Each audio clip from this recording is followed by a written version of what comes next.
Nunca imaginé que dejar el Islam casi me costaría la vida. Pero así fue. Mi nombre es Aidesa, y esta es mi historia. El día que mi familia descubrió que había dejado el Islam, algo dentro de ellos se rompió, y algo dentro de mí también. Ya no era su hija, ya no era su hermana, ya no era su sangre. Para ellos, me había convertido en una vergüenza viviente, y por eso merecía morir. Ese día comenzó como cualquier otro día. Pero al caer la noche, todo cambió. Un familiar había encontrado mi Biblia escondida, esa que leía a solas, en silencio, con miedo y con hambre de verdad. No gritaron, no lloraron. Solo me miraron con una frialdad que aún me congela el alma. Sabía que algo oscuro se avecinaba. Me encerraron, me golpearon, me maldijeron con palabras que no repetiré. Pero lo más brutal vino después. Me rociaron con un líquido, y entonces lo supe. No pensaban solo castigarme, pensaban borrarme. El encendedor se encendió. Un segundo, un clic. Y el fuego. Aún recuerdo ese primer instante, el calor abrasador, el grito que se me quedó atorado en la garganta, el olor insoportable de mi propia piel ardiendo. Nadie vino a ayudar. Nadie gritó por auxilio. Para ellos, yo merecía cada centímetro de ese dolor. Pensé que era el final, que moriría allí, sola, desfigurada y rechazada por mi propia sangre. Pero no fue así, porque mientras mi cuerpo se quemaba, mi alma fue arrancada de este mundo y lo que vi lo cambió todo. En medio de ese túnel de oscuridad, una figura resplandeciente se acercó, y en ese instante supe que era Jesús. No porque lo hubiera visto antes, sino porque su presencia me llenó de un amor, de una paz inigualable. Este es mi testimonio. Así fue como morí, y regresé. No sabía si estaba viva o muerta. Todo a mi alrededor era un caos de humo, gritos lejanos y cenizas flotando como nieve maldita. Pero Jesús estaba ahí, y yo no tenía duda alguna. Nunca había visto su rostro antes, pero mi alma lo reconoció al instante, como si siempre hubiese estado esperándolo. No era una visión dulce o vaga, era real. Su voz, aunque suave, tenía un peso que atravesaba cada parte de mí. Me dijo: «Te he llamado por tu nombre, eres mía». Sentí una paz que no se puede explicar con palabras humanas. No solo se desvaneció el dolor, también el miedo, el resentimiento, incluso la culpa. No entendía por qué él me salvaría.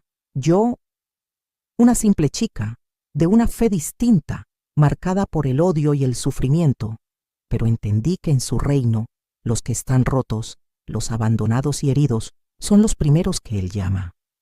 Cuando desperté en el hospital, los doctores no sabían cómo seguía viva. Las quemaduras que debían haber destruido mi cuerpo entero solo cubrían una parte mínima. Era médicamente inexplicable. Uno de los enfermeros, al ver mis ojos abiertos, dijo en voz baja: «Es un milagro». Yo supe que tenía razón, pero lo más impactante vino después. Mi familia no se detuvo. Me declararon muerta para la comunidad. Dijeron que yo ya no existía. Fui expulsada como una sombra, sin nombre ni identidad. Pero no tenía miedo, ya no, porque lo que el mundo me quitó, Jesús me lo devolvió multiplicado. Me dio un nuevo corazón, una nueva identidad, una nueva misión.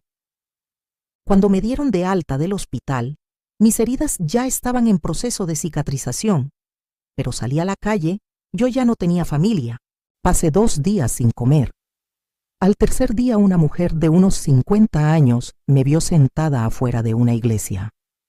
Yo no había entrado, no me atrevía. Pero algo me había llevado hasta ahí, como si una fuerza invisible me dijera: «Espera». Ella se acercó con cautela y me preguntó: «¿Estás bien, hija?». Quise mentir, decir que sí.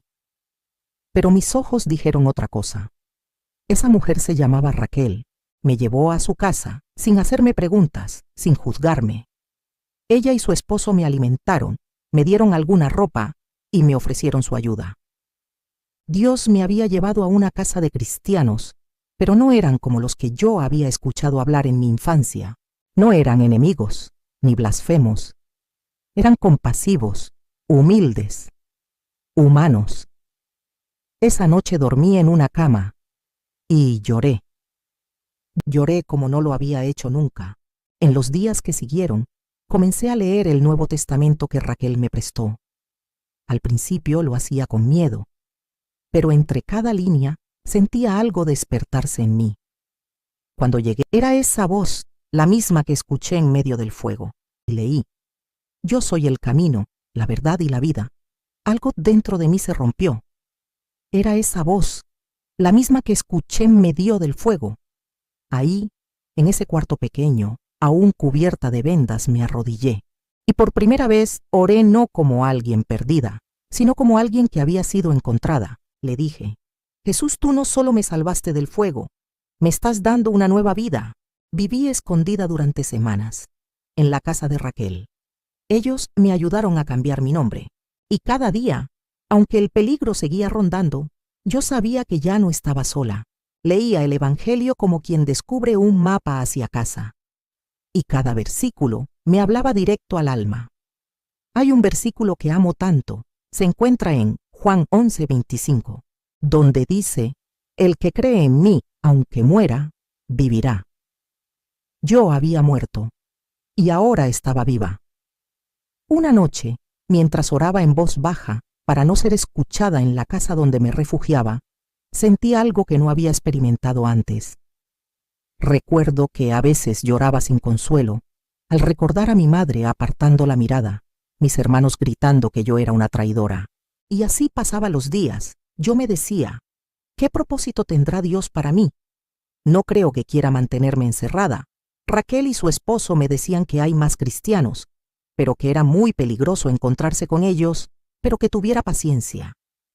Me decían: si Dios te salvó del mismo fuego, tiene grandes planes para ti. Unos días después, Raquel y su esposo me llevaron a conocer a otra familia de cristianos ocultos. Personas que, como yo, venían de trasfondos donde confesar a Jesús era una sentencia. En una de las reuniones ocultas, uno de ellos me dijo algo que marcó mi vida. El Evangelio no es seguro, pero es verdad. Y la verdad te hace libre. Juan 8:32. Desde entonces, decidí no esconderme más. Empecé a escribir, a compartir, primero con cuidado, luego con valentía, porque sabía que aún había muchas mujeres como yo allá afuera, atrapadas en hogares silenciosos, llorando en cuartos oscuros, con miedo a hacer una pregunta. A ellas quiero hablarles hoy. Quizá tú estás viendo esto en secreto. Quizá tu familia jamás te permitiría escuchar este mensaje. Pero escucha. Jesús no teme tu duda. Él no te rechaza por tu pasado. Él me encontró en medio del fuego. Y si pudo rescatarme a mí, también puede encontrarte a ti, donde estés, como estés. Comencé a hablar públicamente de mi fe bajo otro nombre. Mis videos, mis escritos, mis palabras se esparcieron como viento entre puertas cerradas. Recibía mensajes anónimos de personas atrapadas en las mismas cadenas.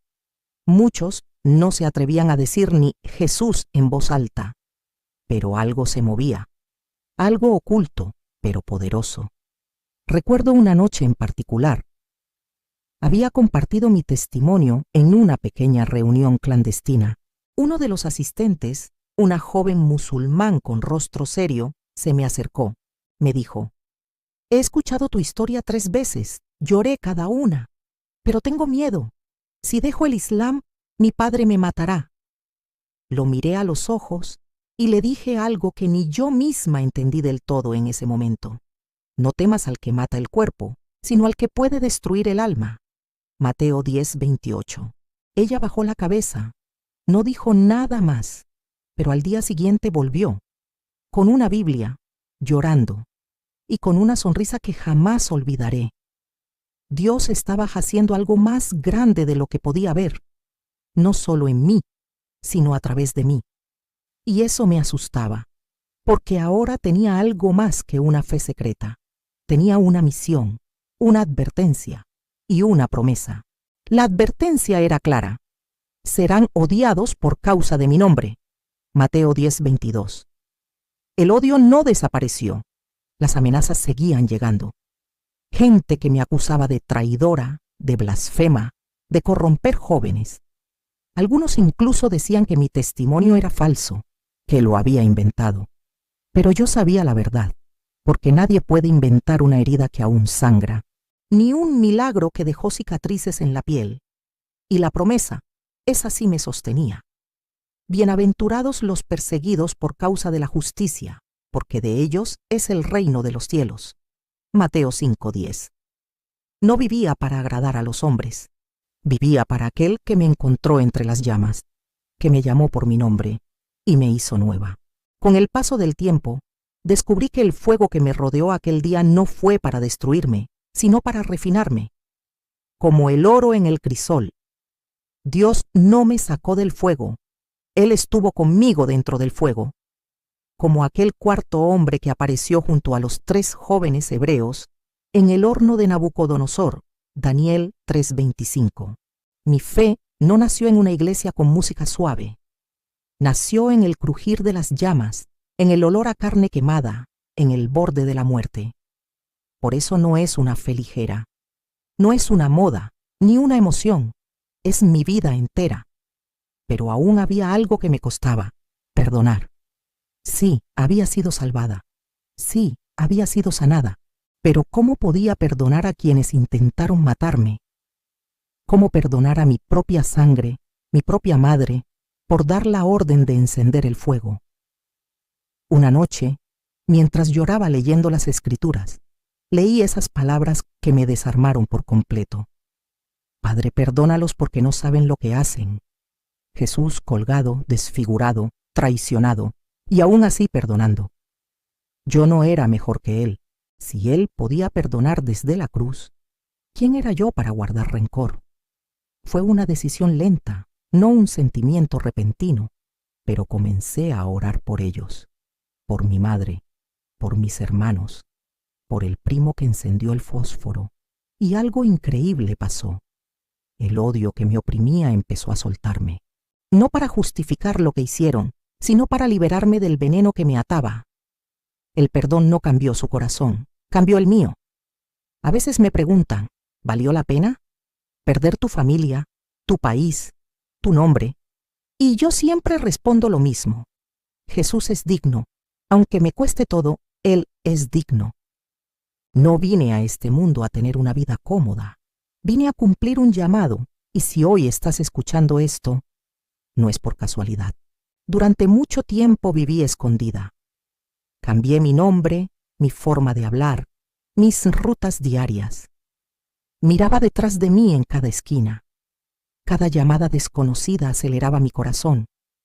No era paranoia, era precaución, porque sabía que aún había ojos buscándome, que para muchos mi testimonio no solo era una traición, era una amenaza. Pero algo dentro de mí se fortalecía. No era valentía natural, era algo que no venía de mí. No se preocupen por cómo responderán, porque el Espíritu Santo les enseñará en ese mismo momento lo que deben decir. Lucas 12:12. El mismo Espíritu que me levantó del suelo carbonizado, ahora me impulsaba a hablar, aún con miedo, aún temblando, pero con una certeza inquebrantable. Jesús es la verdad, y esa verdad es más poderosa que cualquier mentira disfrazada de religión. Un día, cuando menos lo esperaba, recibí una llamada que cambiaría mi vida una vez más. Era de una organización internacional cristiana. Habían leído mi historia en foros clandestinos, donde muchas mujeres perseguidas buscan un rayo de esperanza en medio del horror. Me dijeron que mi testimonio había llegado a ellas como un susurro del cielo, y que querían ayudarme. No solo me ofrecieron grabar un video para inspirar a otras mujeres en Oriente Medio que estaban viviendo el mismo infierno que yo había vivido. También me ofrecieron un lugar seguro donde vivir y un trabajo digno. En ese momento, volví a mirar a Raquel y a su esposo, esa pareja que sin conocerme me había recibido con los brazos abiertos. Ya me sentía parte de su hogar, de su paz, de sus oraciones. Y aunque una parte de mí tenía miedo, otra parte sabía que esas puertas que se abrían no eran casualidad, eran propósito. Acepté. Y le agradecí a Raquel, esa mujer de alma noble que me cuidó como una madre sin tener ninguna obligación, y a su esposo, por su respeto, su bondad y su silencio lleno de comprensión. Su hospitalidad se alargó más de lo que jamás habría esperado. Y gracias a ellos, supe lo que era tener una familia que ama sin condiciones. Cuando llegué a la nueva ciudad, todo era nuevo: las calles, el idioma, la rutina, pero también lo era la sensación de tener un futuro. Me senté frente a una cámara. Las luces eran suaves, y por primera vez no necesitaba esconderme ni maquillarme, ni fingir fortaleza. No hubo ensayos, no hubo filtros, solo la verdad, mi verdad. Conté todo, desde el fuego hasta la visión, desde el hospital hasta ese momento. Cada palabra salía de mi boca como si el alma la expulsara con alivio. Y al terminar el video, sentía algo que nunca había sentido antes: descanso profundo, sagrado, verdadero.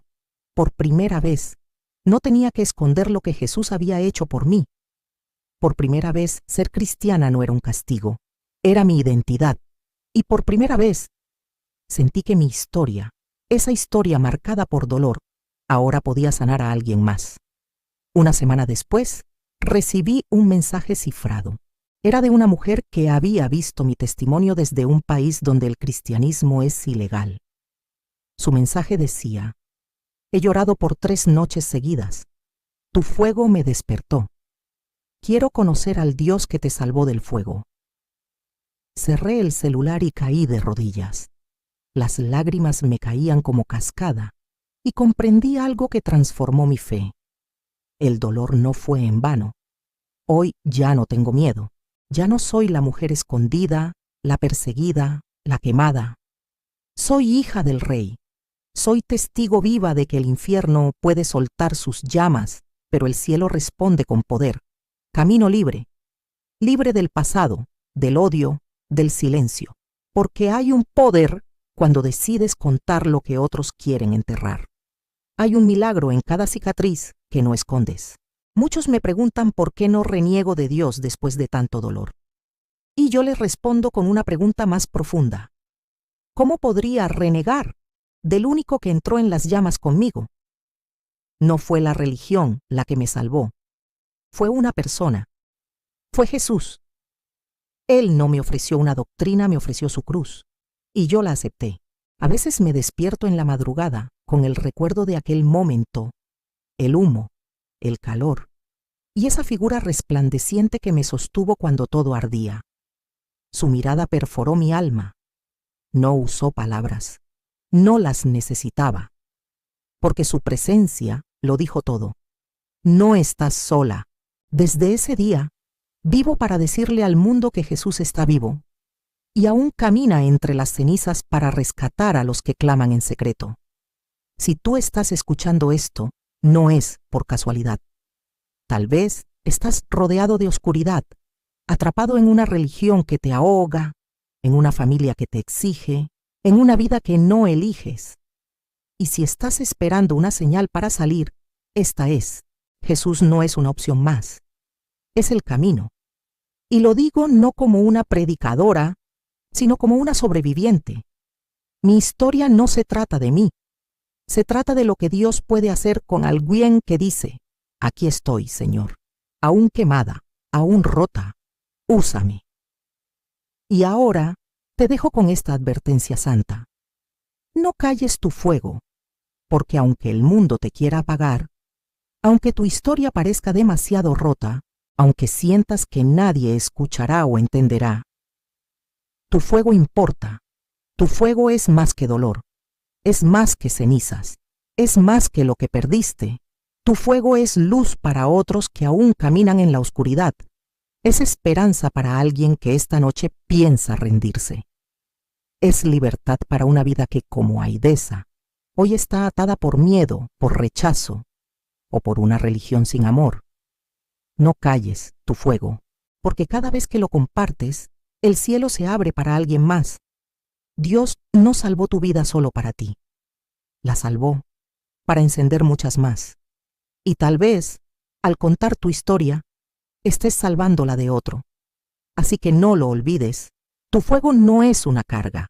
Tu fuego es un llamado. Y quien lo enciende jamás vuelve a vivir en tinieblas.